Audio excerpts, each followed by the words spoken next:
Sebuah tragedi berdarah yang memilukan kembali mengguncang kedamaian warga di Kabupaten Mamuju Tengah, Sulawesi Barat. Sebuah insiden kekerasan dalam rumah tangga berujung maut, di mana seorang suami tega mengayunkan senjata tajam dan menebas istrinya sendiri hingga meregang nyawa. Tidak hanya sang istri yang menjadi korban kebiadaban, anak kandung mereka pun ikut menjadi sasaran amukan hingga mengalami luka yang sangat serius. Pasca kejadian keji tersebut, pelaku langsung melarikan diri dan menghilang ke dalam kegelapan. Di tengah pengejaran intensif yang dilakukan oleh pihak kepolisian, berbagai isu liar dan spekulasi mistis mulai bertebaran di tengah masyarakat. Benarkah ada motif ilmu hitam di balik peristiwa ini? Mari kita bedah faktanya. Hingga saat ini, pihak kepolisian resort atau Polres Mamuju Tengah masih terus bekerja keras di lapangan. Aparat penegak hukum menegaskan bahwa mereka belum dapat memberikan keterangan ataupun rilis resmi mengenai kronologi lengkap dan motif pasti di balik pembunuhan sadis tersebut. Hal ini ditegaskan langsung oleh Kapolres Mamuju Tengah, AKBP Hengki Kristanto Abadi, melalui Kasih Humas Polres Mamuju Tengah, Ibda Edward Hamsah. Saat ditemui di Mapolres, Jalan Tamauni Pue Balung, Desa Tobadak, Kecamatan Tobadak, Ibda Edward menyatakan bahwa kepolisian tidak ingin terburu-buru mengambil kesimpulan.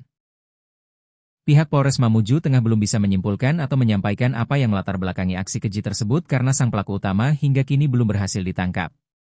Seiring dengan belum tertangkapnya pelaku, ruang kosong informasi ini sayangnya mulai dimanfaatkan oleh oknum-oknum tidak bertanggung jawab untuk menyebarkan berita bohong atau hoaks.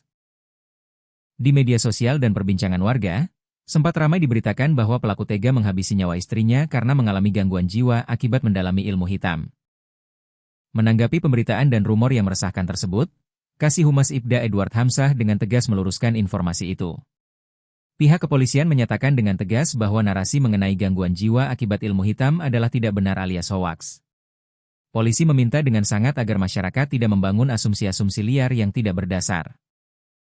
Selama pelaku belum tertangkap dan diinterogasi secara medis serta hukum, maka semua motif yang beredar di luar jalur resmi kepolisian hanyalah spekulasi kosong. Mari kita melihat kembali dampak memilukan dari tragedi ini. Usai melakukan aksi pembacokan yang membabi buta, sang suami langsung melarikan diri begitu saja meninggalkan tubuh istrinya yang sudah tidak bernyawa akibat luka tebasan yang sangat parah. Penderitaan tidak berhenti di situ. Anak dari pasangan suami istri ini juga harus menjadi korban kebiadaban sang ayah. Bocah malang tersebut mengalami luka-luka yang sangat serius di tubuhnya akibat terkena sabetan senjata tajam. Karena kondisinya yang kritis dan membutuhkan penanganan medis spesialis yang lebih intensif, sang anak ini telah dirujuk dan dilarikan ke salah satu rumah sakit di Kabupaten Polewali Mandar. Sementara itu, proses hukum terus berjalan merayap di tengah hutan dan jalur pelarian pelaku. Tim gabungan dari Polres Mamuju Tengah beserta Polsek jajaran terus dikerahkan ke titik-titik yang dicurigai menjadi tempat persembunyian. Polisi memastikan tidak akan mengendurkan perburuan ini sampai pelaku yang kini berstatus buron berhasil diseret ke meja hijau. Tragedi di Kecamatan Tobada ini menjadi alarm keras bagi kita semua tentang pentingnya menyaring informasi di tengah situasi krisis. Pihak Polres Mamuju Tengah mengimbau dengan sangat kepada seluruh lapisan masyarakat untuk tetap tenang dan tidak mudah terprovokasi oleh informasi-informasi yang belum terverifikasi kebenarannya. Masyarakat diminta untuk mempercayakan dan menyerahkan sepenuhnya proses penyelidikan serta pengejaran ini kepada pihak kepolisian yang sedang bertugas di lapangan. Mari kita bersama-sama mendoakan kesembuhan bagi sang anak yang tengah berjuang di rumah sakit, serta berharap agar pelaku dapat segera ditangkap untuk mempertanggungjawabkan perbuatan kejinya di hadapan hukum.